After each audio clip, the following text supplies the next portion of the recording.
We're bringing the fun. We're bringing the thunder. We are Funder. Flesh and blood down under. Episode 3. 3. How good is this? It's going well. It's going well. Man. We're on a hat trick. This is a couple of hours later than we planned to record, though. It is. It's not your fault. No. Both our fault. We're It's getting busy coming up to a busy weekend. It's crazy. We have Uprising, World Premiere Sydney, and The Calling, and a Battle Hardened, if we scrub out, day 1. Mate, I'm going to win the calling and go home. Yeah, baby. Top 4 the calling, go home. I don't care. PTI, gold foil, see ya. See ya. That's it. LSS, if I win, you can keep the cash. I'm not kidding. Well, before we go deep, what are we talking about tonight? Well, last week we did a bit of a deep dive into who the Timmy was. Who am I? And we got a good bit of feedback on that. So thank you all for tuning in. Thank you for our new subscribers. You can find Fluke over at Fluke and Box on YouTube, Twitter, Facebook, all that good stuff. And I go by the Tall Timmy on YouTube, Instagram, and Twitter. So tonight, the roles are reversed, and I'm going to go deep into Fluke's. What makes Fluke a fluke? And it's going to get dark. We're gonna start right at the beginning. Then, when we finish that, we're going to talk about all things Uprising World Premiere. We're going to talk a bit about the spoilers. We are excited. We're very excited. We're going to talk about that gorgeous art. We're going to talk about the weekend, our blitz teams, how we're going to approach it, what our plans are, and then we'll wrap things up. So, enjoy. Let's get stuck into it. John, that is your name? It's my real name. Surname? Don't wear it out. Now, surname. How do you pronounce your... Is it Warden or Wardan? Or it's technically Wardan. Wardan. If you spoke Arabic. That was close. You have to roll the R to do it properly. Wardan. Wardan. Yeah. But it's not even the right spelling. Like in Wardan is not even... There's 10 different variations in English. So they've anglicised it when they came over? Yeah, no, but also Frenchicized it over in Lebanon because the passports are in French. Okay. Which is W-E-R-D... No, it's W-E-R-D-E-N-E or something stupid. It's very tricky. I got caught. I couldn't leave Vanuatu because my birth certificate... No, my birth certificate and passport didn't match the spelling of the surname because one was in French, one was in English. And the Vanuatu people, like consulate of all people, are like, you need to get a new passport. So you were profiled, is that what you're telling me? No, the documents didn't match. Okay, so you weren't at the airport about to get on a plane and... No, I was. Oh. But leaving Vanuatu, and they're like, you can't get on the planes, your documents don't match. Interesting. Weird, but anyway. So you were born in Lebanon? Yes. Awesome. I was born in 87, which is the year the Civil War started, if anyone knows their history there. So my parents moved us here, and then when I was 6 months old, we moved to Australia, to Guildford. And then when I was 6 years old, we moved back to Lebanon. And then when I was 14, we moved back to Australia. Right. So that explains why you have such a good command and such a native Australian accent, possibly, because you spent 6 years here? So my parents also put us in but my parents always made us learn English, Arabic at home. Mm-hmm. And then we went to a private English school in Lebanon, which usually you would go do Arabic and French. We did Arabic English in school. I see. So whereabouts in Lebanon are you from? Or where were you live? Beirut or North? I lived in Tripoli when we went back, but I'm from Hatchit, which is north in the mountains. North of Tripoli? No, just north Lebanon. Oh, okay. It's high altitude, mostly Christian population. Yeah. There's more churches than houses, to be honest. So what's Tripoli like? It looks like a village from anywhere in Europe, really, is where I'm from. That's what it looks like. It's just all, doesn't look like a Middle Eastern country at all. Well, Tripoli's got a bit of an infamous name to it. What's Tripoli like? Rough. Yeah. The thing is, when you're 6 to 13 or 6 to 14, you don't notice much of it. My friends were all Muslim. Ramadan, they fasted. It just meant I got to make me tell the story about my childhood with Ramadan because it was hilarious. Anyway, it didn't matter. There was no bigotry or hate. Your kids, you don't care. I think it's the same as anything. think of any like racial or cultural issue in Australia. Like if you had an Aboriginal neighbor, as a kid, you don't care. You're like, oh, they're great people. And then you find out adults have issues with people, but you as a kid very rarely do unless someone teaches you. Yeah, that's... So we had like 15% of it. It was called Tripoli Evangelical School, 85% Muslim, because it was like the only private English school in Tripoli. Look, my parents were missionaries to Lebanon. So we got like a bomb planted at the house, and my dad got pelted with rocks. But me as a kid, I never felt danger because it was home. Okay. Maybe I would have if I'd gone into my teenage and older years. I probably would have noticed. I mean, there's way more guns and bullet holes everywhere, but it's weird because I never felt unsafe. I think when it's the norm, like, yeah, soldiers drive past with AKs, you don't think about it. So you did have an interesting upbringing. You were born in Lebanon, came to Western Sydney, Australia For a very 6 brief years. time. Yeah, for a brief I time. have very, very few vague memories of Australia as a kid. You went back, you lived in Tripoli, which is a predominantly Muslim city in Lebanon. 100%, 99% Muslim, yeah. You spent another 7 or 8 years there Yep. before immigrating back to In Australia. 2000, yeah. Okay. I spent New Year's 2000 in Lebanon, and then we came here. What was the reason for the move? I think my parents, so they were missionaries, so they didn't have full control over like where they stayed because they were paid by churches. So I think they got called back, and then they decided to just live here. Okay. It's probably more tricky than that as an answer. But that's all I'll give you.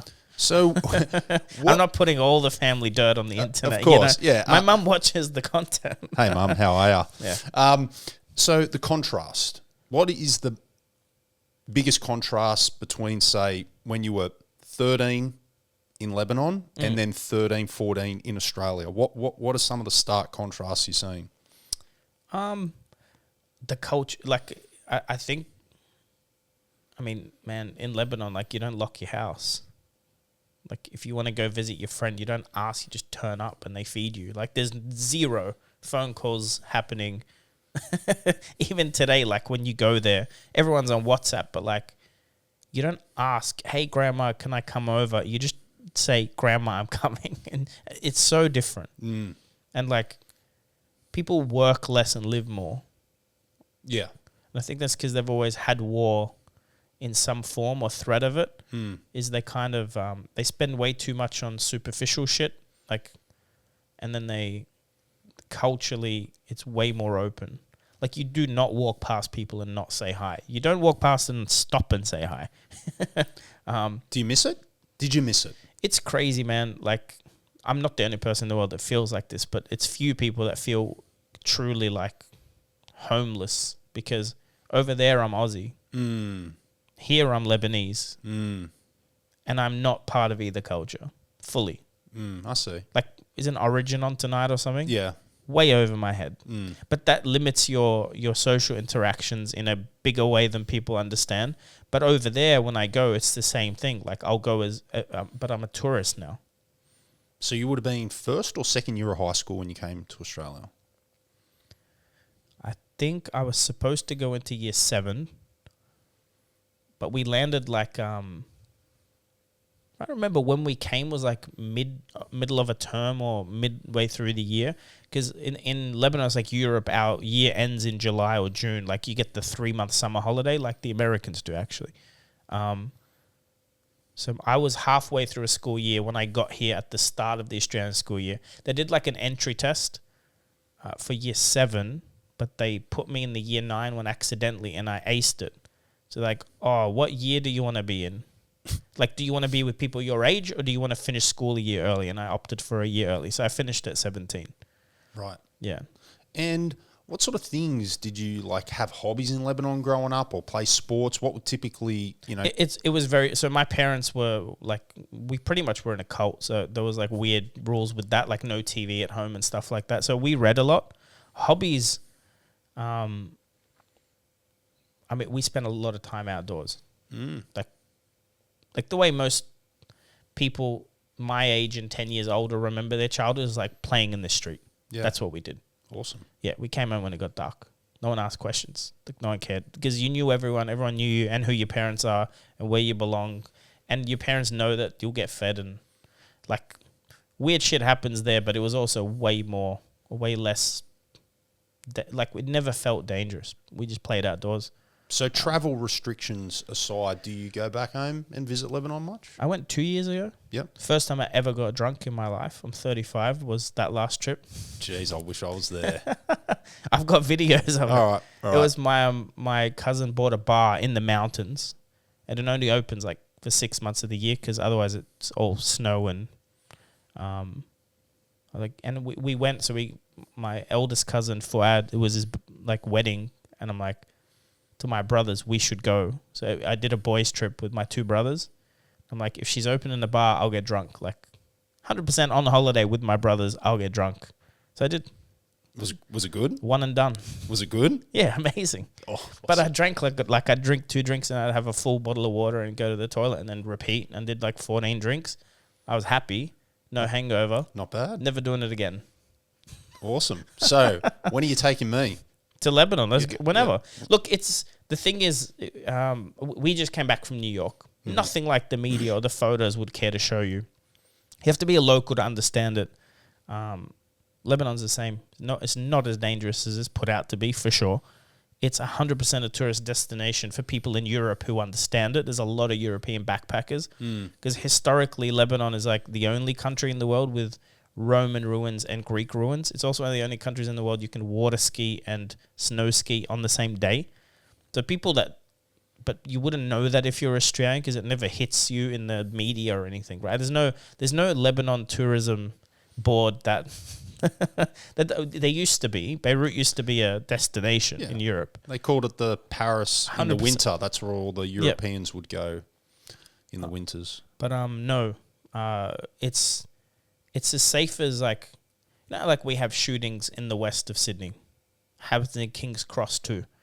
If your friend from New Zealand said, should I even come to Sydney? I've heard there's shootings in King's Cross. You'd be like, mate, yeah, but like, why would you be at King's Cross at 4 a.m? Like, that's just not where you would be. It's the same thing as Lebanon. There's certain places with certain factions and certain times of the year. If it's like an election, you just would never go there. But like, that's the 1% of the country, you know. It's beautiful. It's beautiful. It's also like, it doesn't matter to me, but it's like the biblical promised land. Like there's a reason for it. It's one of the most beautiful places in the world. Like natural resource wise. Like I said, you can go swim and it's like 25 degrees and you can jump in a car and an hour and a half later the sun's burning under your chin. You're skiing and the sun reflection is so nice. You get sunburnt. There's not many countries in the world you could do that. So you're getting sunburnt both ways. Yeah. Like we had to put sunscreen under our chin. And it's got some of the best food in the world. Look, I love Arabic cuisine. I think when I went, a Corona was still like $1 or $1.50 to be right. There's no tax on anything. Cigarettes are 40 cents for a packet. It's stupid because it's like no one pays tax. But the food there's nothing like it. So you come to Australia pre-teen or very early teen. 13, 14. 13, 14. Assimilated into high school, no problem? I mean, no. I think when I got here, it was just after the Cronulla riot crap. Yeah, okay. So here I am. I speak fluent English, but I'm like, people ask me where I'm from. I'm from Lebanon. I made no friends. Couldn't work out why. I'm like, we're pretty friendly people. Then I'm like watching the news one day and I go, is that why people think like they don't? Because I went to Northmead High. There weren't many Lebanese people at all when I went. Yeah. It was like a performing arts high school then. Okay. But then, like, I was also watching the news here. It was like it was Afghanis that were interviewing, and they called them Lebanese. I'm like, that guy's not speaking Arabic. Look, I don't think I wanted to assimilate either because we moved so much. I think I went to 8 schools in my life, 6 minimum. It's you give up by the time you're a teen. You're like, so I had some friends, very small circle, mostly nerds, like computer nerds. We went LAN cafes, played Counter-Strike. So is that when you started getting into games, when you came to Australia? No, back in Lebanon for sure. Oh, okay. So my dad was very big into computers, so we always had one, always played games on it when he wasn't working. Like young age. And, you know, Atari, and we didn't have them at home, but all our cousins and stuff did, so we'd always, you always get to play. And so what sort of games did you play in high school when you came over here? Counter-Strike. Oh, yeah, first-person shooters. Very good. Okay. Used to be good. If I was 16 now, I'd be one of those streamers for Counter-Strike for sure. Yeah, when Counter-Strike first came out, like I remember There was that no mod, such thing as... it was pretty amazing. Yeah. It was there pretty was nothing like groundbreaking. it. There was nothing like it. I don't know if people even know, but Counter-Strike is the equivalent of like someone taking Flesh and Blood and then making their own game out of the cards, and the game is bigger than Flesh and Blood because they worked out something that... And that's what Counter-Strike was. Someone modded Half-Life and made a better game. And now that game is... Like, the company that made Half-Life makes way more money off Counter-Strike than they ever made off Half-Life. And that was the same with Dota. 100%. Dota was a Warcraft 3 mod. 100% played the crap out of that. Yeah, I remember when it was a mod. We always used to queue up for the mods. Yeah, but that's what... Funnily enough, it ties into Flesh and Blood a lot because Flesh and Blood is basically a modified version of Magic. Not that they took Magic and added a layer, but someone got inspired by something good that's old, that is broken a little bit. And that's what, like, Warcraft mods were crap. Amazing game. All the tower defense games in the world come from that too. Mm-hmm. But then people went, you know what, we could just make this better. And then you have, like, on your phone now, some of the, like, even the MOBA games you can play now. Like, League of Legends is infinitely better and more balanced than Dota ever was. But when it was just a mod and you didn't have to pay and you learn as you go, nothing like it.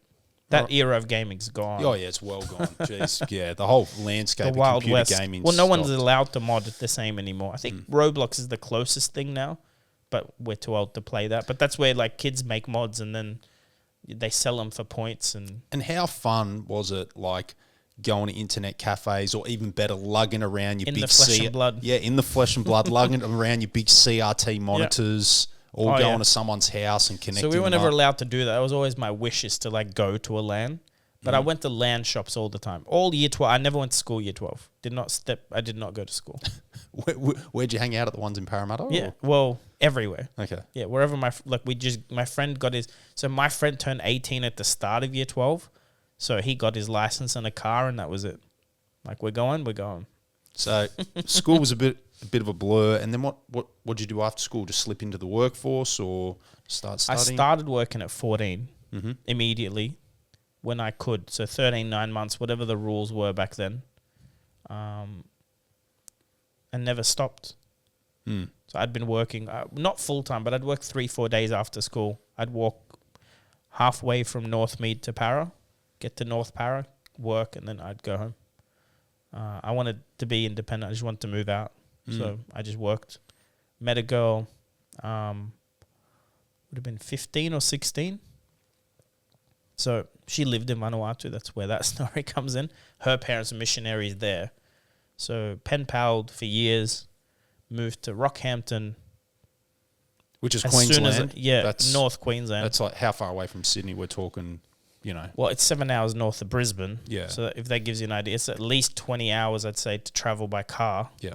And I don't know how. I've never flown.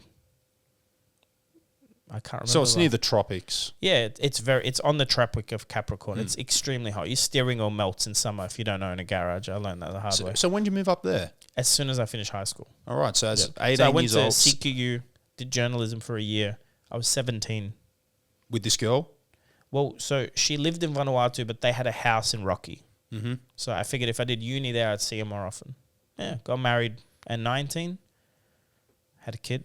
Whoa. At 20. Hey. Divorced at 21. Whoa. I did it all very quick. Holy jeez, mate. You don't muck around. So so you got married, had a kid, got divorced. I mean, in that order? I mean, yeah, without filling in all the blanks, that's what happened. Whoa. So my son turns 14 this year. Yeah. Yeah. Wow, a bit older than my son. Your son's huge compared to mine, though. Yeah. Although my son will be taller than me for sure. I believe it. Yeah. Yeah, wow. So, Yeah. I would say it sounds like you grew up quite fast, but you were Oh, maybe no, I forced did. to. I did. Yeah. Also, like, I've definitely seen some shit. Yeah. Like, living in Lebanon for that long. In Tripoli, you see some shit. Oh, yeah. Not like... I've probably experienced more actual violence in Australia than ever in Lebanon, funnily enough. But the smell of it there is always there. Everyone has a gun. Especially in the mountains, everyone has assault rifles in the house and grenades because they kept them after the war. So I never, like, was in a scenario. You know what I mean? And there'd be times where, like we were in the mountains. I'm trying to remember what year. It doesn't matter. It's 99, 98. You could look this up. Hezbollah, which is, by the way, when I say north of Lebanon, Lebanon is like a tiny country. Like I think it's a 4-hour drive from end to end. Very south is where a lot of the violence happens, on the border between Palestine and Israel. Like that's where the heat is. We're in the north, very, very far from it. I think some Hezbollah guys sent some shells over the border and hit a school, killed some kids. So we're up in the mountains, and in Lebanon, you don't have power 24/7. You have certain hours of the day when there's power. It's usually about half the day for each place so that you can charge stuff and whatever. And I'm sitting out, it's in the dark, so it's very starry night. And I see a UFO. See this light bobbing and weaving. I'm like, what the? I'm 15. No, I would have been 12.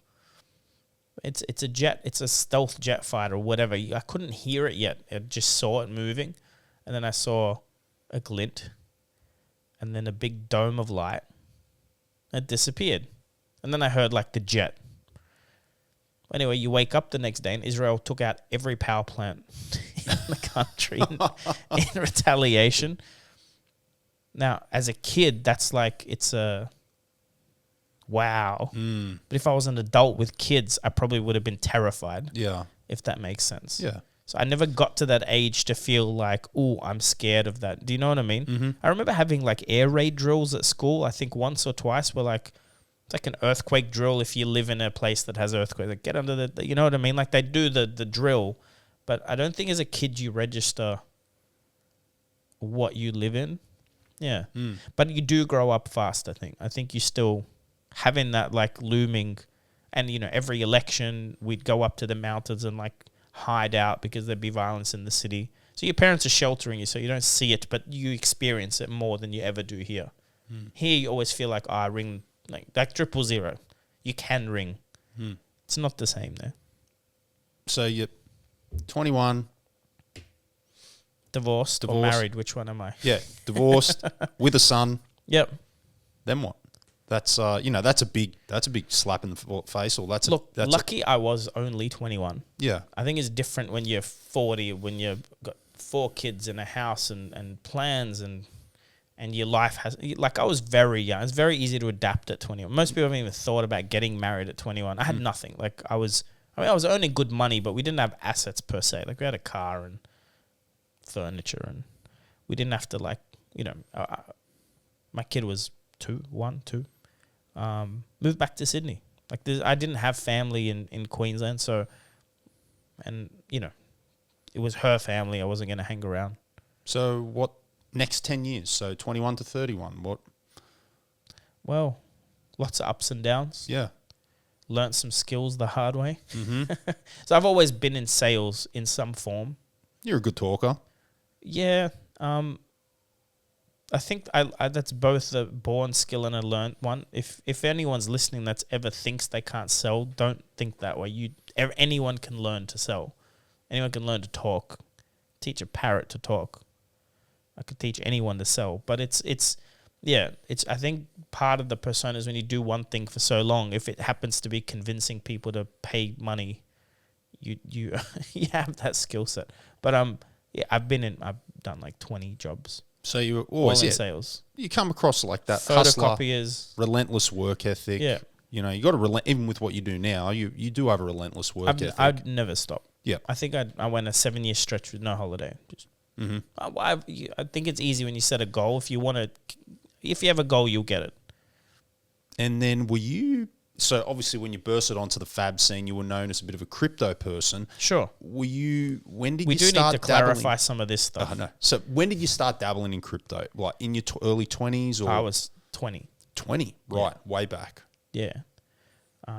Played World of Warcraft like a fiend. Mm-hmm. And, there were people we had a very big guild, lots of people. Had a whole bunch of people that were farming, like they had fish spots where you could like leave your computer on and the bot would fish for you and so you'd wake up and it deletes all the cheap fish and you only have expensive. It was like this type of stuff, but the same kind of people had gotten into crypto mining because it's the same thing. Like you leave your computer on I looked at it and it was like, wait, you can make $4 a month and spend an extra $20 a month on power. Like, that makes no sense. It's stupid. Yeah, it was, by the way, it was fucking stupid to do that. Why would you spend $20 to make $4? What was the price of Bitcoin back then? Can't Roughly, remember, man. But the $4 was like half a Bitcoin. It was stupid. Like, so that was very early. if I had done that, by the way, I didn't do it. That's what I'm trying to say. I never, like, if I'd mined Bitcoin properly then, I'd be a billionaire. Yeah. Do you understand what I'm you saying? obviously got Because into I had a high-end gaming PC, which is sort of what you wanted, and a fairly good connection. But it just was stupid. So what were you doing then? You were in crypto back then? No, but like I did a little bit of mining here and there, okay. but I never like got into it. Like I'd leave it on for a couple of days. I'm like, this is dumb. And like I wasn't like flush with money. I had to count money, so I wasn't like happy to spend more. You know, it was already expensive having a gaming PC at the time and having to upgrade it every couple of years. You know. So when did you see the money in it? When did it turn? Or Look, how? honestly, that's a fairly long story, but I think the way I got into it was more, and let me be clear too, what I want to clarify is when I came onto the fab scene, I had an interview with Louis, saw me opening boxes, like jump on my channel, and he called me after the video. He's like, can I call the video like interview with a whale? And I go, you call it whatever you want. Like, what? I'm not a whale. That's 100%. Never been a millionaire. Maybe closer than some people have been, but I'm not worth 7, 8, 9 figures. Nothing like that. This is a hobby. It's an expensive one, but it comes at a cost. Those alpha boxes like I put out at the time, and I spent this much money by a lot of fab, and that was it. Mm-hmm. And most of it's done. Like I'll still buy every new set, but I'm not out there buying cases of alpha. And I have a very big collection already, and I'm happy with it. But the crypto thing, I got into it more as a conduit between people, where I knew how to be on forums and talking to people and learn stuff that maybe someone in their 50s at the time, they'd be like nearly 70 now, had no idea how to do. So I was always in sales, so I could always, not really, that has nothing to do with it. I could always see an opportunity to make money. There was an opportunity to always make money by connecting buyers and sellers on like forums on localbitcoin.com. So you were like a broker? More like a broker. Okay. Yeah. So I never sort of risked my money either. The problem is that's gotten more and more regulated as time's gone on to the point where it's same as everything that's regulated. It's like, you know, we'd all wish we could grow our own weed, but even when they legalize it, you're going to end up, someone with a license will do it. And more likely that's not you and me. You know what I mean? Yeah. That's what Bitcoin's turning into. It's like these exchanges have regulatory stuff, but for you as a person to be a broker is nearly impossible. Yeah. Because you got to keep records and know your customer, and you can get defrauded quite easily. And then when you get audited, get fined and cancelled. And so it's not the Wild West anymore. No, but when it wasn't regulated, when there was nothing, no feelings being hurt, when the government didn't care, man, you make 25% of transaction. People didn't know. People, like, I never ripped anyone off, but people didn't actually know how much the Bitcoin was worth at the time. Like, now you just check your phone. When I started, it wasn't that simple. Right. You had to, like, you know, it's a little bit more complicated. You had to, like, there was more trust involved. So when you built some trust, you could make a lot of money because people would be like, I'm only going to use John. Like, I'm not using that. Like, this was when exchanges would get hacked every second day. People lost billions. So I wasn't an exchange, but I could facilitate transactions. So, but crypto's never been my primary. Like, I've always worked. I've always had a job. Yeah. Yeah. So, but you can see like that, you transferred that, you know, that hard work, that grind into flesh and blood or doing content or whatever you're doing, passion projects, new businesses you're launching. One thing that always, you know, curious of me, because you got into flesh and blood firstly, collector, you watch Rudy's stuff, things like that.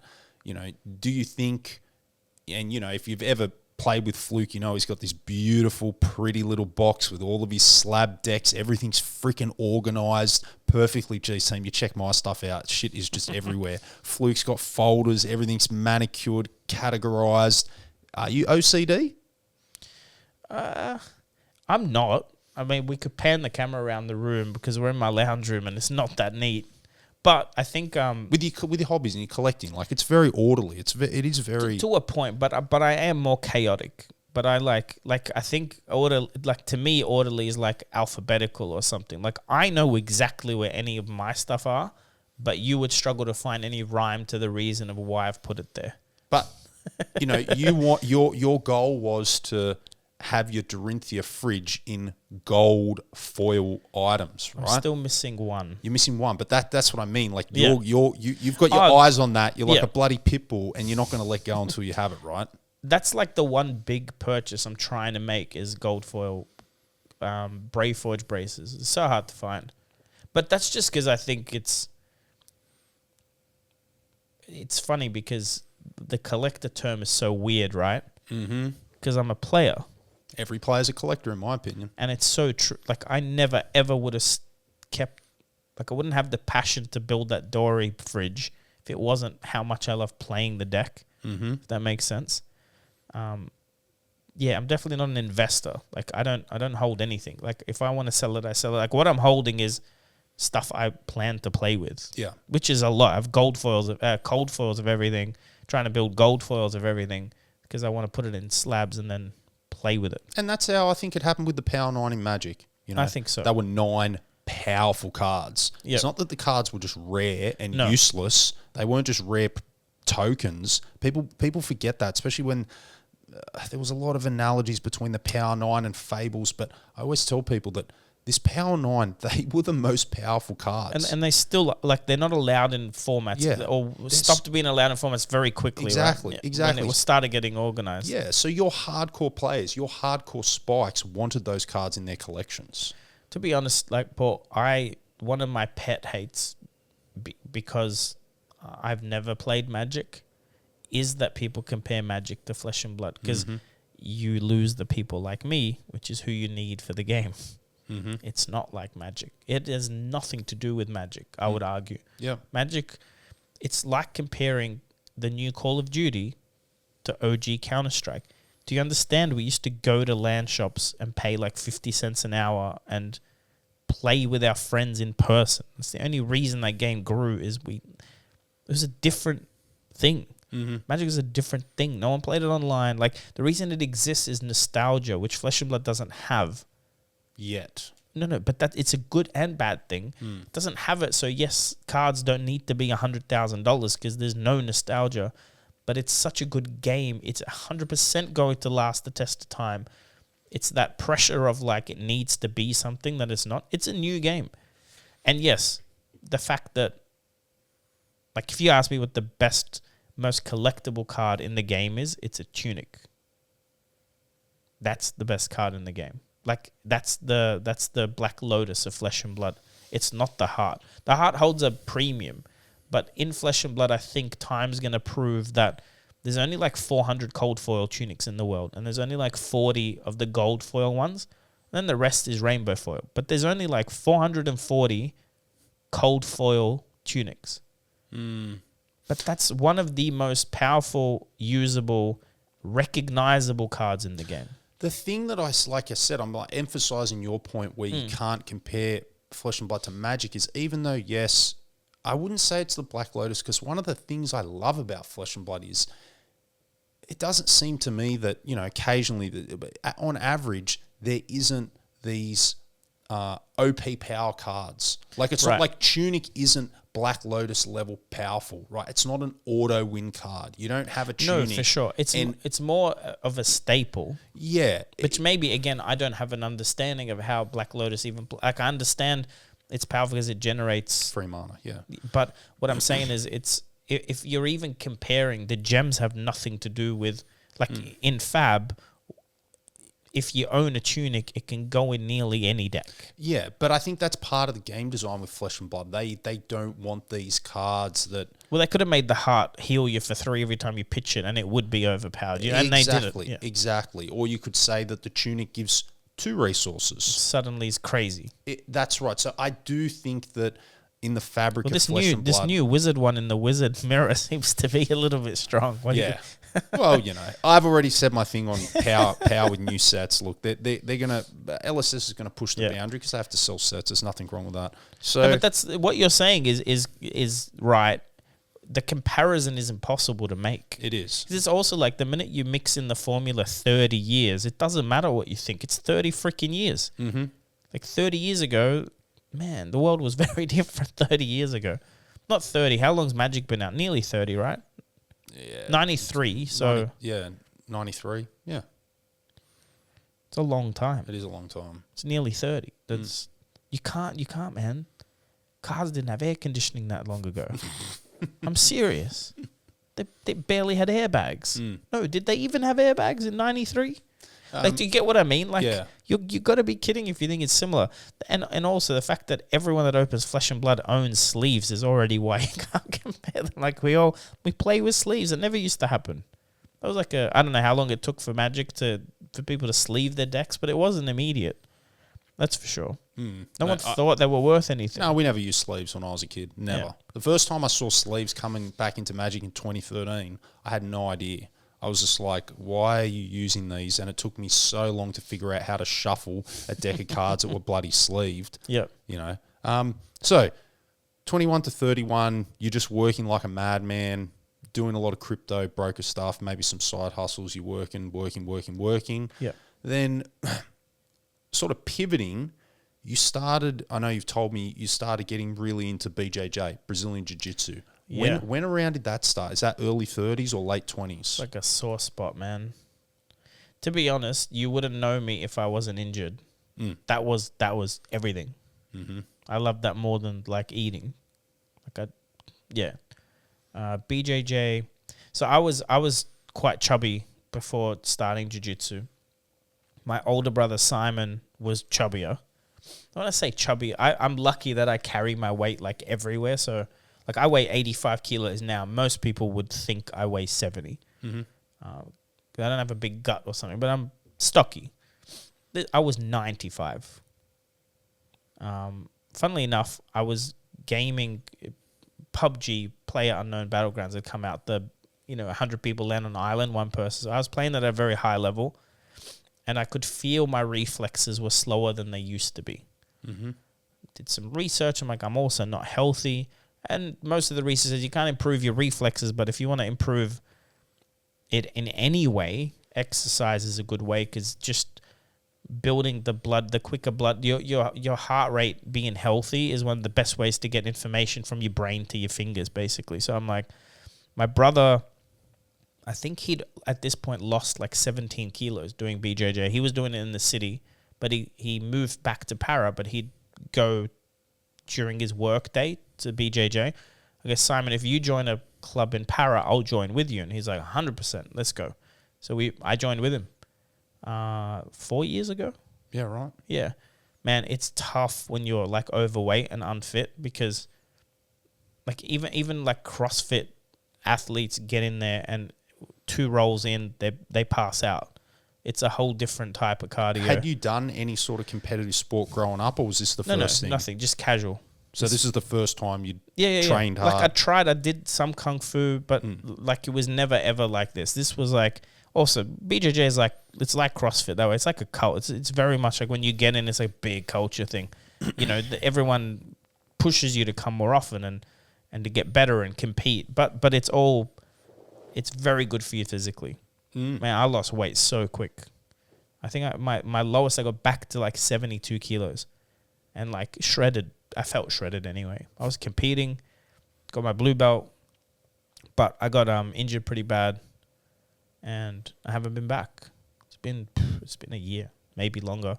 Been just like when COVID and everything hit, I was already struggling with the injury. Yeah, because I remember when I first met you, you were kind of training a little bit. Yeah, I really can't anymore.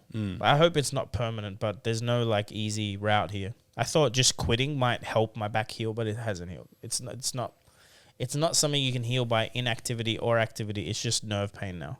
Right. Yeah. Like I should go back, but I'm not putting on weight anymore. So I've like just focused on the eating right. Because that's the main thing, right? Aesthetics. Like, I just don't want to be fat. That's, like, the main reason I started jiu-jitsu.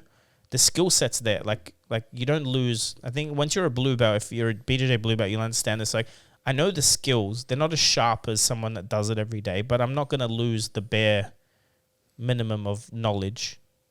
I want to go back. And I swear if I'd never got injured, I wouldn't have played Fab. Have you That ever took up all my time. Have you ever just lost to a Kano in Blitz and you just want to choke him out?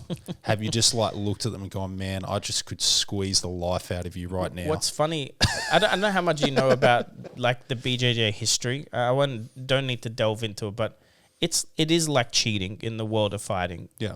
And no, I think the knowledge of knowing like, man, I've made people cry on the mats accidentally because I choked them out and they went to sleep before tapping. Like accident, they know what they're doing. I know what I'm doing. And they wake up and they're like freaked out. It's cheating. Like it makes it so easy to not fight.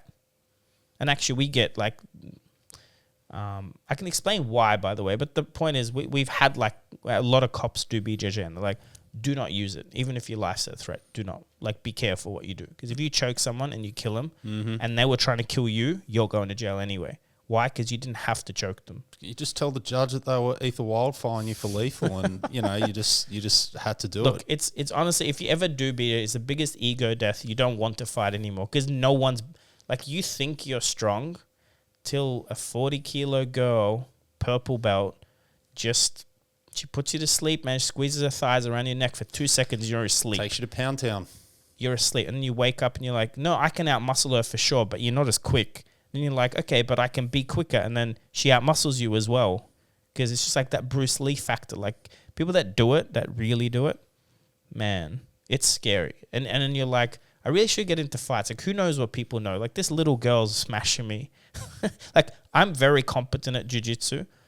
I would struggle less with a guy your size at my skill level than like some of the competitive girls that literally weigh 45 kilos. I believe that. It's insane because physics says no. But when you're on the floor, some of that kinetic energy goes away because I could swing a punch from standing, but if you put me flat on my back, I don't have the advantage of all that weight and muscle and testosterone. It's not the same. And maybe they just slip a finger in and pull that belt tighter. Well, like in a collar or something, it's all it takes in jiu-jitsu. It's like very little movements. And like you're wearing a t-shirt, but they scrunch it up and wrap it around your neck. You just go to sleep. Like all that muscle doesn't mean anything when you're asleep. It sounds like you miss it, man. Dude, you really miss it, I right? would literally quit Fab if I could train BJJ properly, but I can't. But do you think that, you know, like it sounds like Brazilian Jiu-Jitsu was such a competitive outlet for you and a learning thing as well. 100%. You know, but you get some of that out of Flesh and Blood, right? Look, when I say quit, like I would play less. Yeah. Like all the evenings I have free used to be Brazilian Jiu-Jitsu nights. Like I was train every day I could. I'd do double sessions. The benefit with that over Flesh and Blood at the time, well, not playing Flesh and Blood at all, was it's both social. Like talk about Flesh and Blood, you need a training partner. You can't do BJJ with a punching bag or like a wrestling dummy. Like they exist, but just doesn't. You need someone's brain and body resisting you. It's like a chess match when you grapple. Anyone that does grappling, judo, kendo, any type, you need that like person to sharpen you. There's something very, very good about that connection, having community as well. Flesh and Blood definitely ticks the competitive side. Like I've been playing pretty competitively. So you got into Fab last year.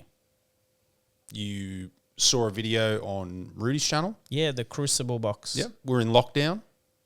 Man, lockdown was like literally my birthday. I was supposed to go to Cairns with my partner. She had a grandma there. I honeymooned in Cairns. Beautiful weather, you know. Like, and it was July, so it's like getting cold. Like, let's go get some sun. Then Berejiklian goes, soft lockdown this weekend. So I cancelled, spent the money on a crew box, hit a Shiana, jumped online. I think there was one for like 12,000 sold on eBay. I'm like, babe, we just made 12K. It wasn't worth 12K, but you know, because it was after, I think those prices were like April, May that year. They'd just gone ballistic. But either way, that's what got me in. And yeah, but then I'm stuck. So I'm like, well, so how long did you buy product for before you played your first games of Flesh and Blood? Do you remember when we met? Yeah, I did. When was it? September? No. I don't know, remember what month, but I remember we met for coffee in the cafe down here. Yeah, but I'm trying to remember when, because that's exactly how long. I'm sure it was like, because what, the first, no, that's right. The first thing I did was I drove up and met Ollie even before I met you, I think. No, right after I met you. Remember, because he made me a deck and I went up during the week, met him and Ryan. That's right. But that would have been, remember, because I asked you, It was I'm when like, the I want a lockdown Dory stopped. deck, let's foil it out. And Yep. you're like, talk to this guy, he'll build it. And that was Ollie. Yeah. Ollie put a deck together for me. I went up, I think my first armory was Blood Rush. Right. Yeah. Because that was where my deck was. I didn't have a deck till that day. And you saw yours truly on YouTube and you thought, who is this idiot? Yeah, well, what's crazy is when I first saw your channel, I was like, what the fuck? And I just turned it off. Like, Yeah. I had no, but you know, like Sure, on YouTube, plenty of people do that. because you've by the got way. kids, right? It's like there's so many kids watching that, like screamo, like super hyped playing Fortnite. Like, wow, like that's your energy, right? It's 100%. You know me. This is not my energy whatsoever. So I'm like, that's not even entertaining. But I didn't get into the content. Like I watch Rudy, right? You versus Rudy, stark opposite. It's when I started, like the title would be, I'm at Blood Rush Gaming. And I'm like thinking of playing.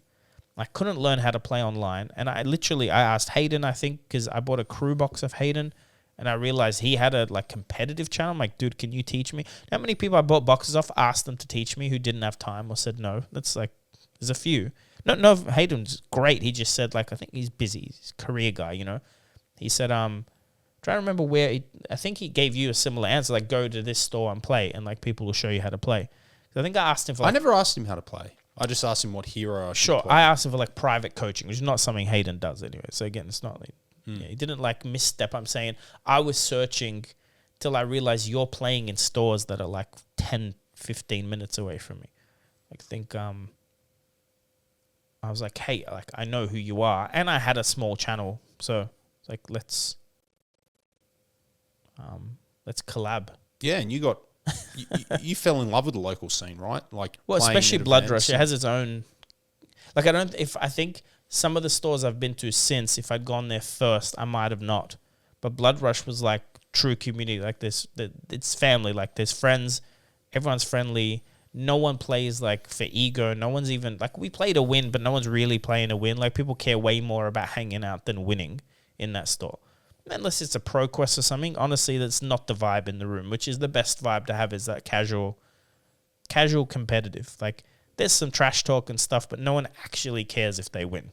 No one's salty. No one quits the game because they lost 3 weeks in a row. Like we don't have that up there. So even though you do a lot of stuff online in your channel, which is about cracking boxes and you know, you talk on different subjects, but when it comes to local community, like in the flesh and blood, people that watch your channel, they might not know you're all about the players. You're all about the new players, equipping them, getting them going, connecting them, encouraging them. Where did that come from? That desire to, you know, be that champion of the new player. It is very different to what you do on YouTube.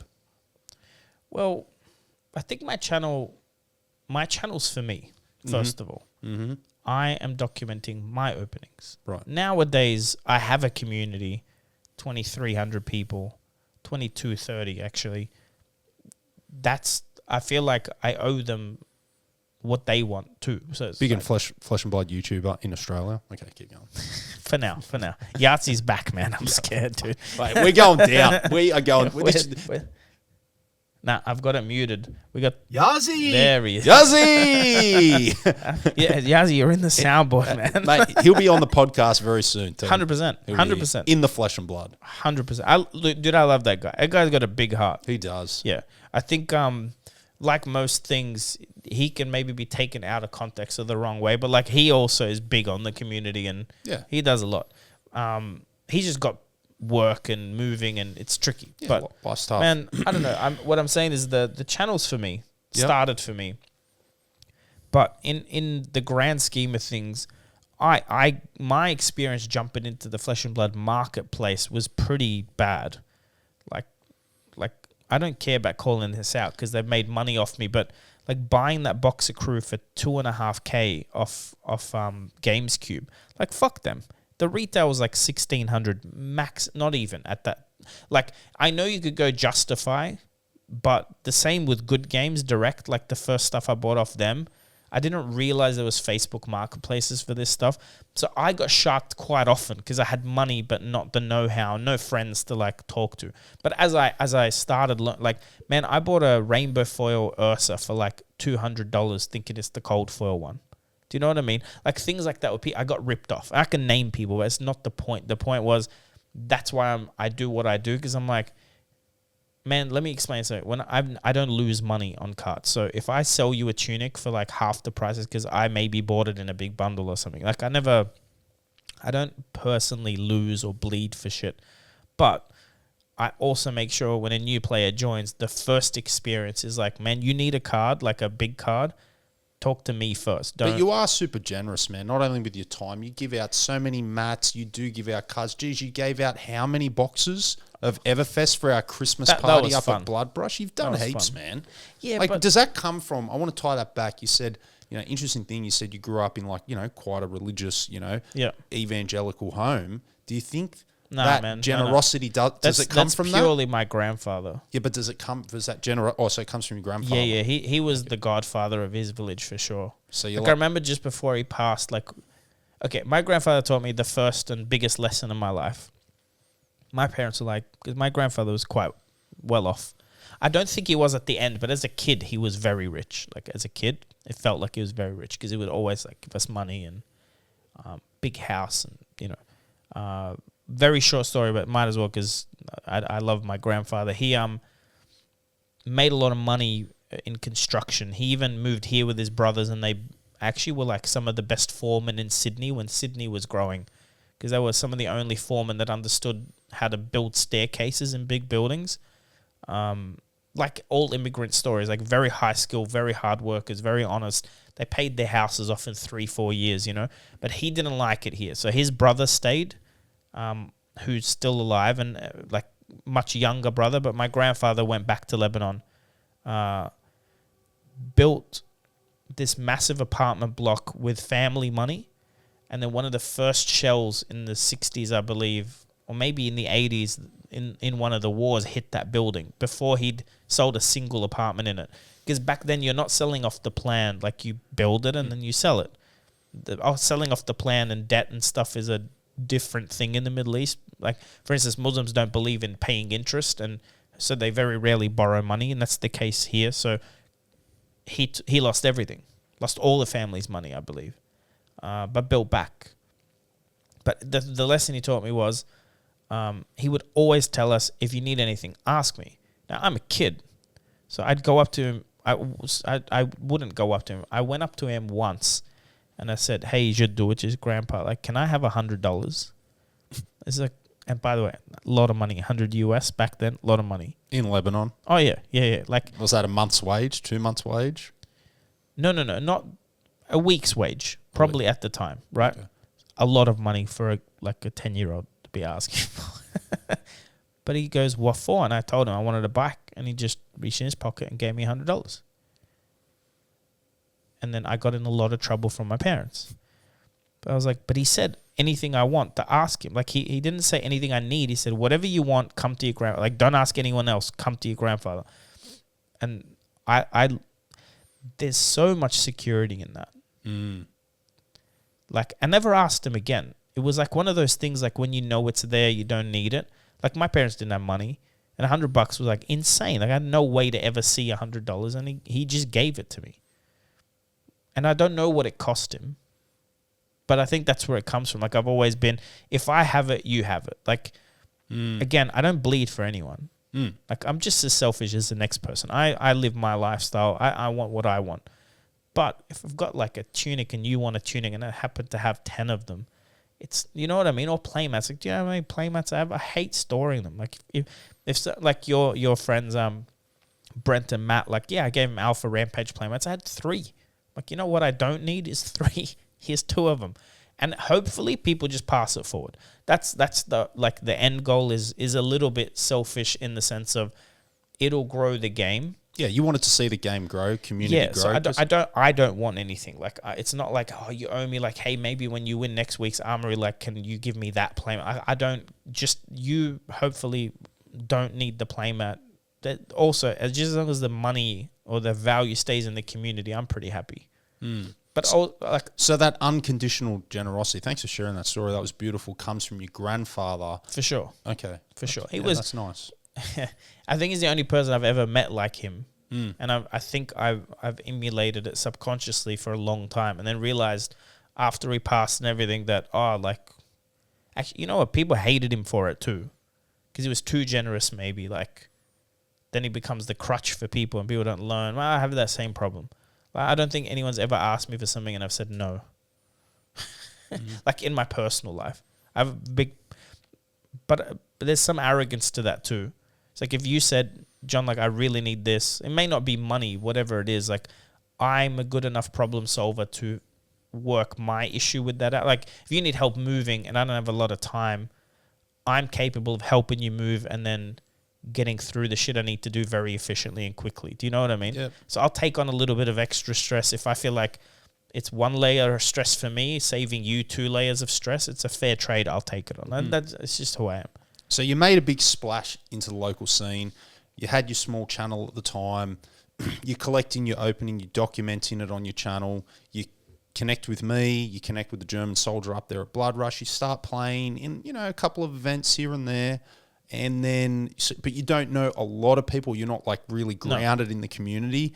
And, you're trying to, I guess at the time you were, trying to promote your channel, and you said you had, a few little situations, and I thought I'd bring up the funny one when you got banned from the Oceania Facebook trading page. I'm an admin now. Yeah. So you Hello, what's up, Oceania? You went from being banned to becoming an admin. I'll never forget that story when you messaged me. That is my life story right there. Yeah. You said, fucking hell, Paul, I've been banned from this thing. Can you help me out? And Jordan, big shout out. Thankfully, Jordan's the best. Yeah, he's the best. And what's funny is I sort of fixed that on the sly, because the person that banned me is also a big collector and trader, and I just did a few deals with him, and suddenly all was good in the world again. Yeah, I'm not one for making enemies. That's not. Yeah. By the way, I got banned because I promoted my channel. Yeah. But I had been promoting my channel for weeks. I think they got pissed off, but I was like, but just tell me, I'll stop doing it. It was a funny story, though. It was funny when I spoke to Jordan about it that night, because I knew Jordan through playing Armories at From the Deep. Yes. And, see, I'm a regular there now. Yeah, you are. Yeah. You are a regular there. I haven't been there. I think I go more than most people. It was just me and Sam Gubbins. Shout out, Sam. Son. How are you, son? Yeah, that's our son. It was just me and him. So we played 3 rounds. I won on paper. Actually, we played like 8 rounds, I think, total. We just kept playing. But yeah, it was just us. So I like going there. Yeah, it's good. So you make the splash, ruffled a few feathers. Whatever. All sorted. And then you start really getting ingrained. You start making some good relationships in the community. We're seeing the community grow in all of our local stores. Yep. You're attending Armories, most nights of the week. You're starting to play in skirmishes. You're doing streaming at nationals. You see your channels is starting to take off. Talk us through that. Like, did that just happen, or did you have a strategy, or what was going on? The channel's changed a lot. Yeah. It used to just be like, here's an alpha box, I'm opening it. And it, honestly, didn't get that many views. I just thought one day maybe if the game blew up, people will come back and watch it the same way they watch like alpha boxes of Magic being open. Like people tune in because it's so rare and expensive. But there's no plan. Like I've just been doing what I want to do. So the streaming was really fun.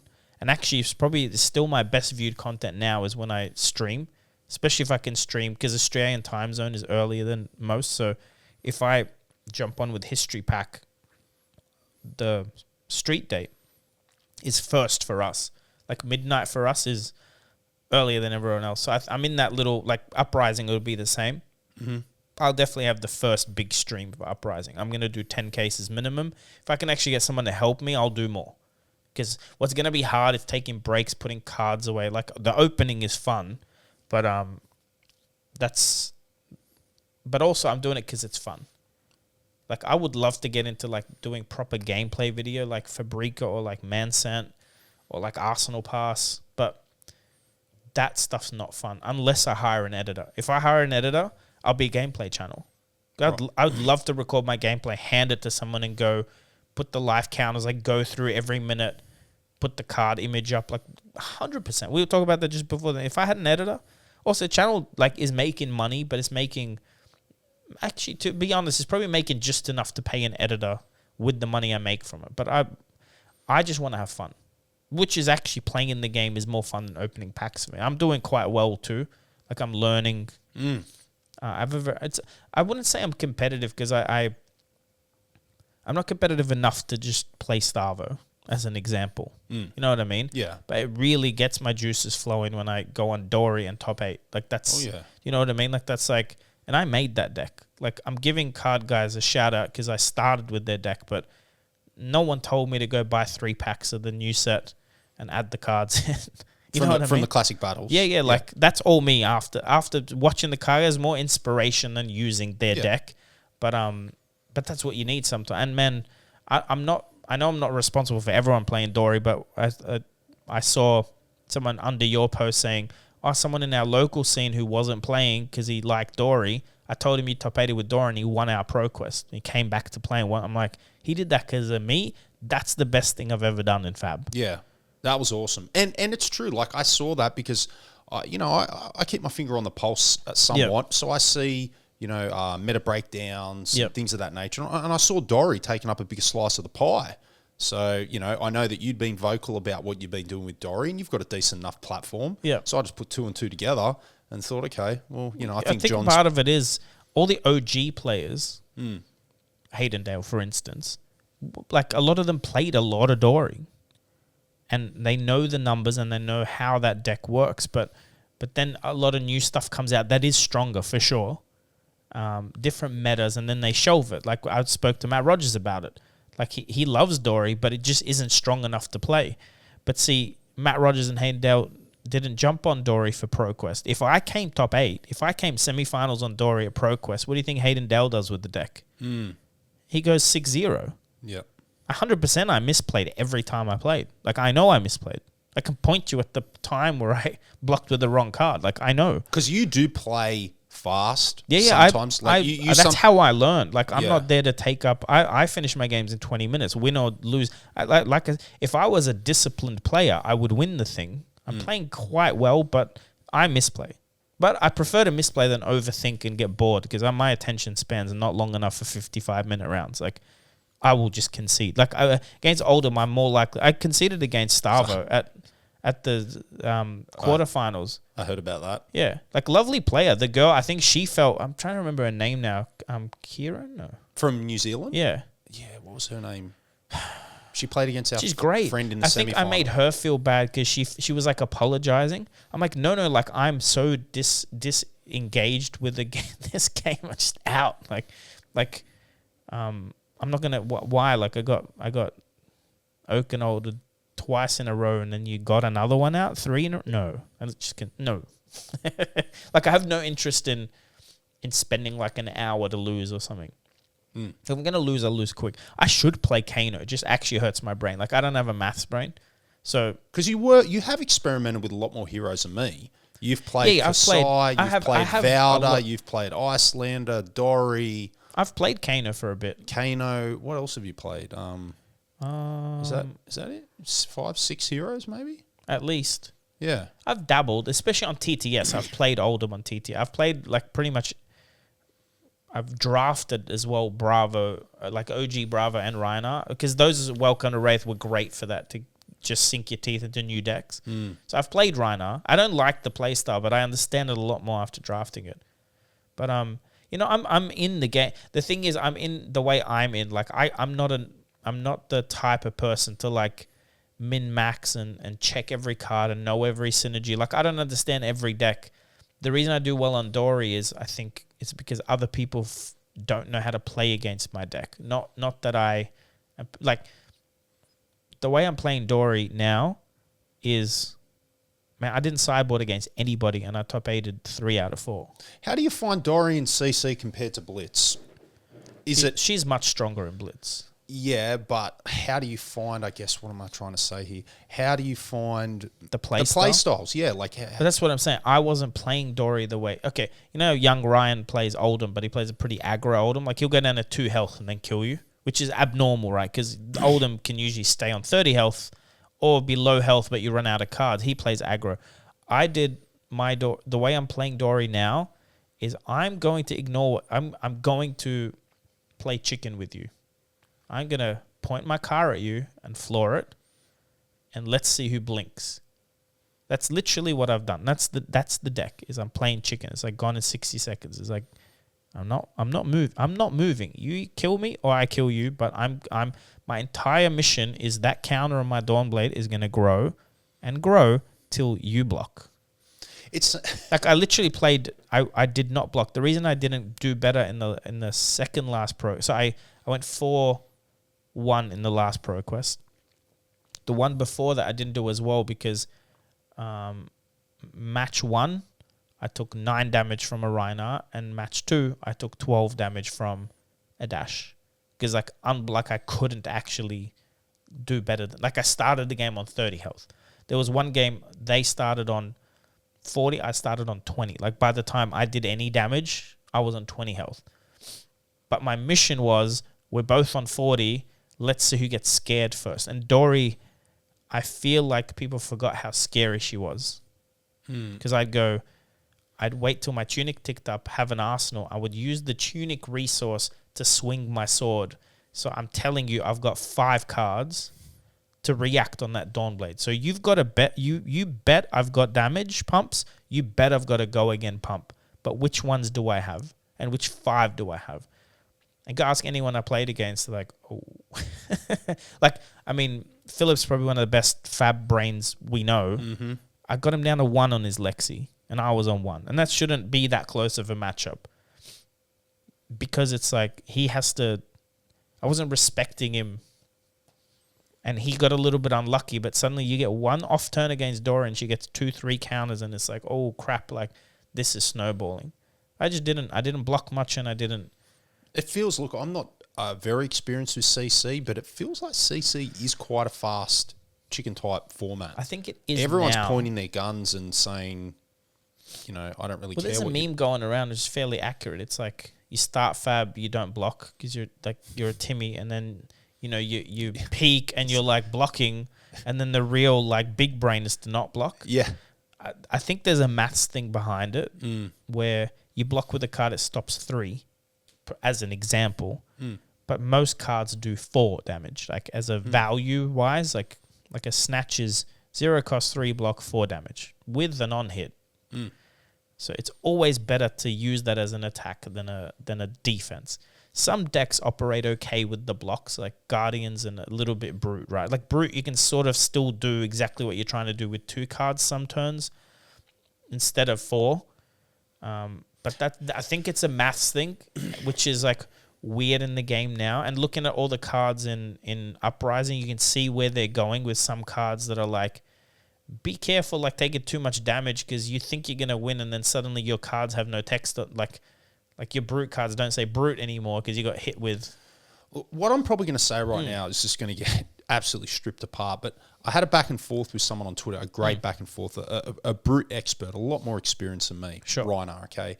And I was talking through how I find the dash matchup in Blitz specifically sometimes can be a bit problematic, because they've got the bloody they've guaranteed 1 tech low pounder out. They're usually getting 2. Yep. And they're like, no, just play the club, go defensive, block for 3 turns, let the tech lows disappear. And that doesn't work. I'm like, can someone tell me, how does that work when they're coming in with 4 attacks with the tech low pounder and I've only got, 3 or 4 cards to block with? Do the math on that. Yep. They're always going to get in 4 to 6 damage. And then what, am I just going to block a couple of things. Die? The reason they called the Dory versus Reiner match a classic battle is Yasi was explaining to me, Ben. He said, like, the numbers are predictable. You know the Reiner is going to roughly do 2 intims, and he's roughly going to come in between 6 and 9 damage. That's what you can expect from a Reiner. Dory's the same. You roughly expect a 3 damage swing and maybe a 3 pump or another 3. Right? It's very predictable. You got to know that some decks, the maths don't work. So there's some decks that you're just not... It's unlikely you'll win against. Well, that was my point. Is like, so there's no point like me talking. Like I don't even practice the Oldham matchup on my Warrior because it's just it feels like a none match. But the more important thing is, I also stopped listening to people because you go watch all the deck list tiers. None of them match, which means it's not exact maths, and you start to find that people that man, no one has all the time in the world, and no one's running this client online where they're gathering data and running it through an AI and giving answers that way. People are playing what they play. And of course they're going to rate what they play more because they play it and they're good at it, especially if they're a good player. Like 100% I've watched Arsenal Pass videos and gone, like the draft video, I was like, that's wrong, because if everyone followed that principle, the principle stops working. Like if we all skip the first 3 packs and only draft generics from it, then no one knows what you know what I mean? Like some of the strategies people talk about are very, very specific to how they play or only work in a vacuum. Well, that's so if someone's trying to explain like, your Rhino versus this matchup, do this. First of all, it might just be a crap matchup no matter what because of the numbers of how many attacks and how wide dash goes. But second, you're the one that actually mains Rhino. So unless you're talking to a Rhino main who can show you like actually them beating dash predictably, then I wouldn't even take. I was like, this was from a sound player. I'm not like the source was good. I just don't understand. Like in CC, sure, I can see how you'd play a grindy back and forth and you'd eke advantage. I can see that you can put defense. But in Blitz, I'm just like, how can I play block out strategy for 3 or 4 turns? It's not. I'm going to be dead. Like you're on 20 life against Dash and Blitz. They've got 1 or 2 Teklo pounders. The only way I beat Dash when I play against it in Blitz with Reiner is I race and I go over the top. Well, I just go over the top. And I block with maybe the odd card out of my hand that's dead, a dead card. And I think the numbers are obvious in Blitz, so they get a pounder out turn 1 usually, right? Yeah, that's their starting one. Yeah. Well, they have it for 3 turns in CC and Blitz. In CC, you can just go no blocks for 3 turns and you might still have a life left. In Blitz, that's impossible. Yeah. Like by the time that Teklo's done, you're close to it's very rare Blitz goes past that 6 turn mark, right? It's 3 each. How many times have you seen them put that away? Like usually 2-3 turns, you know who the winner is in Blitz. It's tricky, man, and the dice roll thing's tricky. Dice rolls matter, especially in Blitz. Yeah, but that's out of your control, and that's I think a big thing. Remember, everyone used to go second. Geez, last year when I first started playing Fab, everyone would go second. But now no one goes second. Very few decks could do damage turn 1. Now it's like every deck can do damage turn 1. I can't remember the last time in Blitz, even in CC, where someone elected to go second. Yeah, I did at ProQuest. It cost me a game, I think. Really? No, I went first against Briar, but because we weren't going to block, I should have gone second. Because that's the only turn I'm going to block. So that's what people say is like, if you're not planning to block, so if you're going to race dash. But I need to go first because I'm Reiner. I can get some big damage in through my intents. Sure, but I don't know which is better, but the logic in going second would be you get a tick off their Teklo pounder with a full free block. Yeah. Right? Which one's better? You'd have to test. You'd have to play 5 games minimum of just you going second against us, and then 5 of you going first, and see how it feels. But what I would see is you're going to get a Teklo pounder tick off for free. Because they put it up. Usually the dash player goes bup, bup, bup, bup, bup, bup. If you can get away with only taking 3 or 4 life that turn, but 1 Teklo, because you will block with 3 cards because you're drawing. But to be honest, I'm not the maths brain for that. Like I'm sure I could put it all in a spreadsheet and tell you, but I don't have the mind for it. Someone could. So before we get into the call in uprising, because we'll be there in a tick, I just want to say at the moment, you go on YouTube, you're actively playing, you love competing, you're getting better, you're still, championing the new players around you, and you're active on the auction sites. You sell lots there. Sometimes they go for quite good prices. Deckbox auctions, check them out, Facebook. And so what's the future? What's the plan for the next 6 months? Man,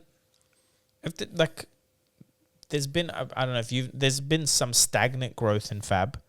Like there were months that the channel grew a lot quicker. I think if the channel keeps growing, it itself can turn into something bigger, which means it will take more time. We're obviously like recognized by Flesh and Blood, like LSS themselves, which is a nice partnership to have. Like when you're dealing with the developer, but I don't know. I'd like to do more things with them. I'd like to go to more events. We've talked about maybe finding ways to get our channels to send us to these events without having to actually spend our money. It'd be great to have a sponsor or just enough revenue from the channels to go, you know what, this pays for my tickets twice a year to Pro Tour, and that's the goal. For as content goes, like I said, I think if I get... So I'm trying to launch a business, so I'm not spending money I don't... Like, my income is not what it used to be while I'm trying to launch it. So when I launch it, if things go well, hire an editor. Then I'll do whatever content I feel like doing. I'd love to do Told Timmy versus Fluke gameplay, like, every week. Like, grudge matches. Like, why not? You got a death wish? Me. Dory versus Reiner. It's a very fun matchup. Like, it's fun. Doesn't matter how that matchup goes. It's interactive. That's why it's fun. Like, it's good to watch because we will have to block and we will, like, there will be surprises and there will be triple intims and there will be attack reactions you weren't expecting. It's not boring like a Kano matchup is boring unless you understand Kano because it feels like the other player didn't matter if they attacked or didn't attack, they died anyway. Starvo's the same. Like, it doesn't matter what you do to Starvo. If he gets the right things in a row, he numerically, mathematically impossible to kill if he can hit you, make you discard cards. Like, it's a bit nuts. Reiner Dory, it's fun. Doesn't matter. Do I have a death wish? Look, I'm taking my shout out to FabDB. Kirk's going to be there. I'm taking my Reiner vs. Dory sleeve deck, leaving it with him. We can play there. He wants people to come and play Blitz against him. I think that's a fun matchup. So you got the classic battles? Yeah, it's just sleeved up, ready to go. Yeah, excellent. Yeah. That's what I'm going to be doing too. Yeah. Like, I used to carry 2 Ira decks. This is better than the Ira decks for sure. Because it has, like, both decks have instances. I've got 2 of your Ira decks. I'll bring them as well. Keep them. Oh, yeah. They're yours anyway. But they're fun, but I feel like this deck is more fun. People can challenge Princess Also, Spike. people can go, hey, can I try the Brute? And then they switch and have a whole new game to play. Well, the Ira one's like... That mirror match gets stale. It's to teach you the game, but I think the Dory Reiner teaches you the game, and then you're like, you know what, I might... Because this is what's been happening. I've given away some of those boxes to people. I gave one away at Grimdark in Wollongong, given 6 now out on the channel total. Those people contact me going, hey, I love that Dory deck. How do I make it better? Which not as many people used to do with the Ira decks because it's so far behind. It's got 3 of every card. It's like you nearly want to tell them, like, chuck it. But these decks, they have armor and everything. So you already have the deck, and then you can change it bit by bit. You don't have to, the Ira decks, you have to add equipment, and then you have to add weapons, and then you have to also, you know what I mean? Yeah. These decks function. Like, that Bone Basher is very good. Is it better than Club? No, but that's not the point. It hits for 4. 4 is a very good number in Fab. Mansent's a big fan of it. Like, it doesn't matter if you get that +1 damage every time. That's not the point of the weapon. The point of the weapon's pressure, and it's a good weapon. You can play it forever. It's gold foil. You never have to change it. I don't think you'll ever win a game because you had the club. You know what I mean? Is it better in a tournament? For sure. Do you need it to win a game? Nope. Again, if I gave Hayden Dale a Reiner deck with a Bone Basher, he'd probably still beat me. He probably would. So it's fine. Do you know what I mean? Like, if you gave him the Ira deck against my Dory deck, no chance. Well, okay, so let's move into Uprising, World Premiere, and Calling Weekend. A couple of days away. Okay, 2 sleeps, and then we're there. We're starting on Friday. Hopefully I can post this episode. I'll try and post this episode tonight. I'm getting good at it. I'll just fix the audio and upload it. So it should be in, 1 sleep for people. Okay, so you're in a team. Mm-hmm. Can you divulge teams? Does the team have a name? Paul goes divulge, and then he like grabs a pen and paper. That's the yeah, I know. He's like, can you divulge? Let's get into it. Where are your deck lists? Do we have a team name? No team name. Okay. We're too professional for that. All right. What are you running? Decks? 1 Brute. Oh, fuck. What Brute? Jeez. I think at the moment it's Reiner - Dory. Okay. That's a good spread. Well, also, they all have fairly good matchups. Yeah. Like, I personally don't like being across the table from either of them, any of them. Well, for instance, if I saw a Valda, I'd be like, okay. You know what I mean? And you're strong. All 3 of you are competent players. Well, everyone's on their deck, yeah. I sort of thought about playing Briar because I felt like, if we're going to try and win, let's win. But to be honest, Briar can miss a lot. Like, while on my Dory, I can navigate better. Like, if I have a really bad draw on Dory, I'm not going to feel as bad as...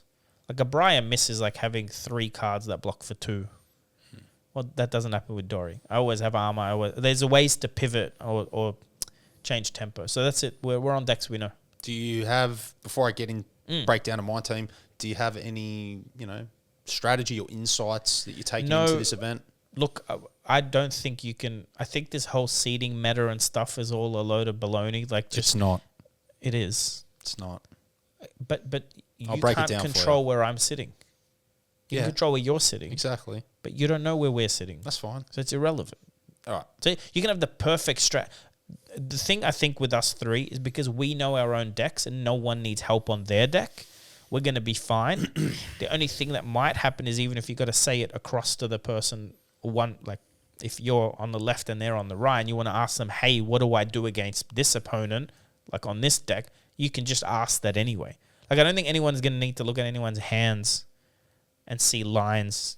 Like, there's no way we need that. Okay. Let me break it down for you. Yeah, tell me. All right. So what's your name? Tall Timmy, right? Yeah, Timmy? Yeah, Okay, yeah. So we're in Team Brute. I don't know team name, Team High Rollers, Team High, Team Vacuum Cleaners. We'll get there. So it's yours truly, Tall Timmy, with the German Soldier, the owner of Blood Rush Gaming and co-owner of Deckbox Facebook auction page, and the Spicy Meatball, Matteo himself. 3 of us, 3 Brute decks. I'll be on Reinar, the German Soldier's on KO, and Matteo is on Levia. I was really hoping you guys got a Levia. new Rhino. That would have been cool. It would have been cool. So all of us are, I'd say we're pretty proficient at our decks. We're definitely not experts at the game, but I could say we're average, just above average. Well, you can all high roll anyway. We can high roll. So day 1 is going to be 7 rounds of blitz, and I believe we're talking this Saturday. So after the Uprising Premiere. Yeah. We're talking about the calling, and there's going to be, I think you have to go X and 2 to cut to day 2. So you can only lose twice. You can only lose twice. We can win 5. So we are trying to high roll 5 wins. Now, I believe a win requires 2 of your teammates to win, and it counts as a win. Yeah, so there's 3 of you no on a extra team. points for the third win. No, there's 3 in a team. 2 of you. 2 of the rounds you need to win. What is that? Is that 60% basically? Yeah, so 2 out of 3 of you need to win. Our thoughts are KO will be in the middle, okay? And the flanks will be Reiner and Levia for a few reasons. My thoughts are with this event that around 40% of teams will have an Oldham deck, okay? Maybe 40% of teams will have an Oldham deck. And I think 60% of teams even will either have a Dash, Briar, or Chain. Mm-hmm. Or a combination of both. Yep. Okay? The high aggro. Exactly. And I think predominantly in that middle seat, you're either going to see your Dash. Yep.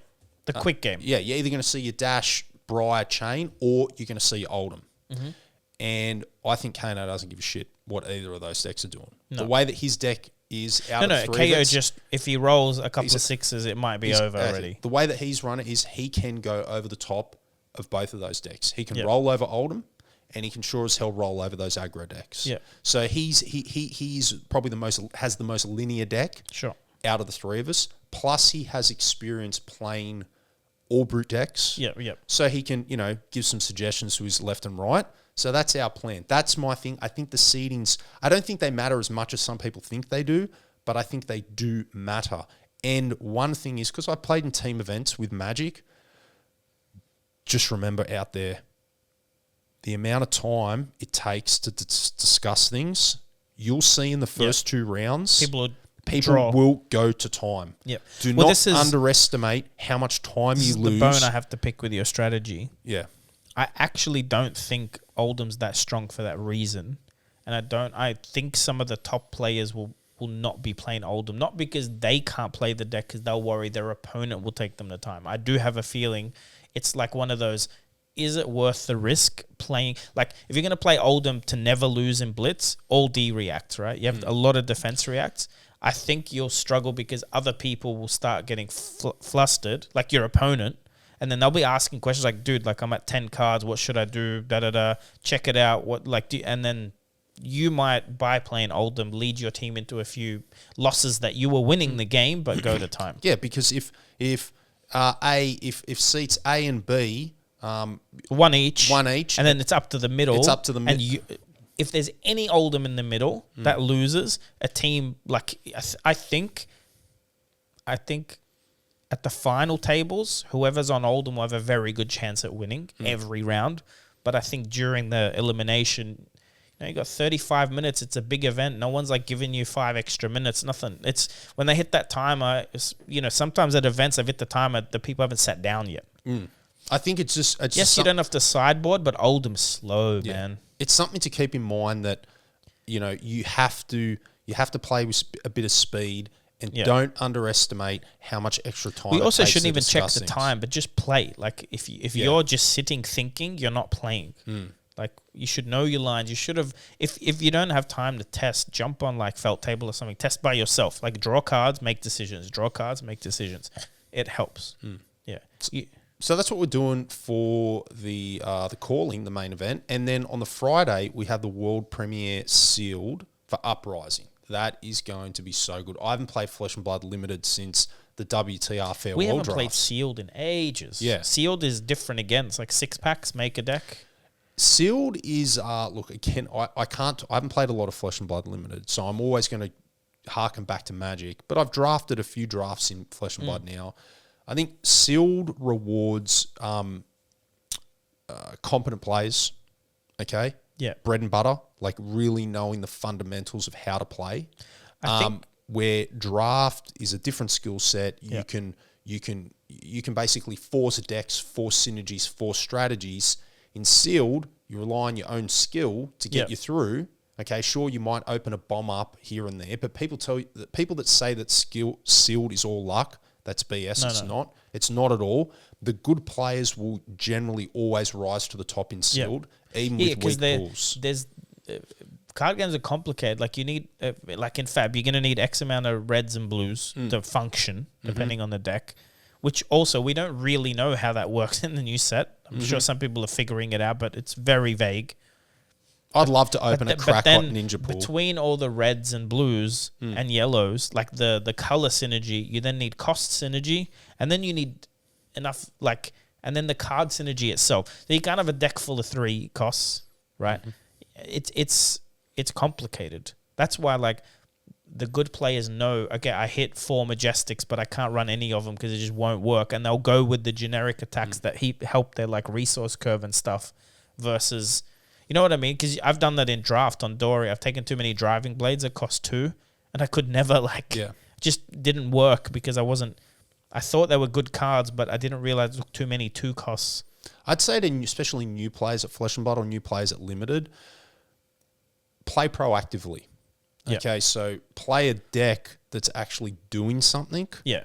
And pick something you want to do in the deck. And the last thing you want to do is draw hands that can't do anything. Yeah. Okay, you want to be doing something each turn. Unless you're very high level and you've crafted some amazing strategy of fatigue or you're doing something fancy. For most people, you just want to be putting on pressure every turn, blocking effectively, maximizing your damage output, keeping it very simple. Yep. For most people, right? My advice, remember, and I think, was it Hayden Dale said that the other day? No, Matt Rogers did on Fab with Matt. Fatigue is a big thing in Limited. Oh, yes. So remember, if you just have good D-reacts and defense, your damage can be low, but you can easily get some, this new Ninja banishes cards like a mofo. If that deck's not balanced and, same as Dash, if Dash is constantly boosting, you just have to block. It's a 30-card form. You got 30 cards. Yep. The other thing to keep in mind... I think they picked Sealed because people can force the hero they want to try. While in draft is a little bit harder. No, it's easier to force a hero in draft. Really? Way easier. You have way more cards in Sealed. Doesn't matter. You draft, you just pick the cards you want for your hero. That's what drafting's about. Yeah, but if other people are, if your pod is half doing Dromai, you can't force it. You can because you can force other people off it, or then you can just hop into another hero and go heavy. You can't really force anything in Sealed. You get given 6 packs, you stack your piles up for each hero type, and away you go. Generally, new players will just look at the largest stack and play that, but that's your hands forced in Sealed. That's why the power level's generally lower than a draft deck, and you'll have to rely on your skill a bit more to take you over the line. Where in draft, just as from previous experience in draft, you can get away with drafting like overpowered decks. So winning games just because for sure. you're not the better player, but because your deck's just so much more powerful. I remember someone drafted, got a Crown of Seeds on Briar. No one could beat him. Yeah. It's too easy to like filter your hand. Is so strong, especially in limited. No one's filtering their hand. No one has sink belows in a tails draft. And then this guy on Briar is just like, dude. And the thing I like about the World Uprising Premiere, it really is a big fat pre-release. Yes. It's casual. Yeah. We're not doing deck lists. Don't take it too seriously. Although the rewards are pretty good. Like you win 6, you get boxes. Yeah, but the rewards are fine. But I do like the casual nature of it. It's a good warm-up into the calling. Yeah. You have a laugh. You can drop if you want. You know, like... We're there just to play with the new cards and do fun things. And remember, guys, you don't have to value draft anymore. Like, if you hit a cold foil, it's not in your... I think in sealed you can play it, but you definitely can keep it too. Like, if you see a cold foil, it's in the token slot now. So you open your pool of sealed cards. Because it's not competitive RL, you're not going to have to pass them to the person next to you or something like that. Whatever you open, sick. You're keeping. So take it easy. Have fun. Just have fun with it. Play with the new cards, hit some marvels and fables, and jump out of your someone's seat. gonna scream. And just scream, yeah. Because 100, like the ratio of legendaries will hit legendaries for sure. And are we sold out? I don't know. I haven't seen the thing saying we're sold out or not sold out. We'll be very close. I think what we were at last, 90%. 90. It said 90. 90%. That was a few days ago. Yeah, but maybe like whatever. I haven't said sold out yet. So. And there's people coming from New Zealand and some people. Southeast Cale Asia. McCreath's coming. Oof. Kale. Wait. Come say good day. I think he said Sydney, but I'm pretty sure he's gone to France too. But hopefully he comes to Sydney. No, he did. I said we'll meet him there. Yeah, wicked. So we'll be there Friday. Yep. We'll probably... Now, by the way, guys, this is some negative feedback, but I did message OP a Fab going, hey, guys, like, is there a plan for streaming? Who should I contact? Zero reply. Because I want to play, but if someone tells me early, I'll take equipment like I've done. Nothing. I hope they're streaming.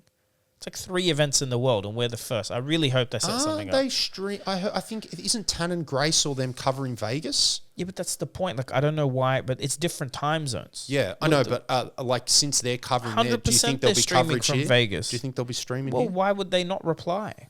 And also, if they're streaming, where's the casters? Where's the announcement of like, hey, guys, we got these people streaming, cast? Nothing.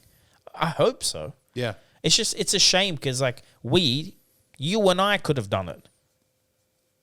Do you know what I mean? Like, it's nothing, no, but like, if I want to play, but if I was the only person, I would convince you. You cast it, I'll set it up, we'll do it. Like, because there's 1,000 people that would watch that. So I'll sacrifice playing the event to do it myself. But like, they haven't even asked. I don't like that they don't even like, it was the same as Nationals. Like, they left it till last minute.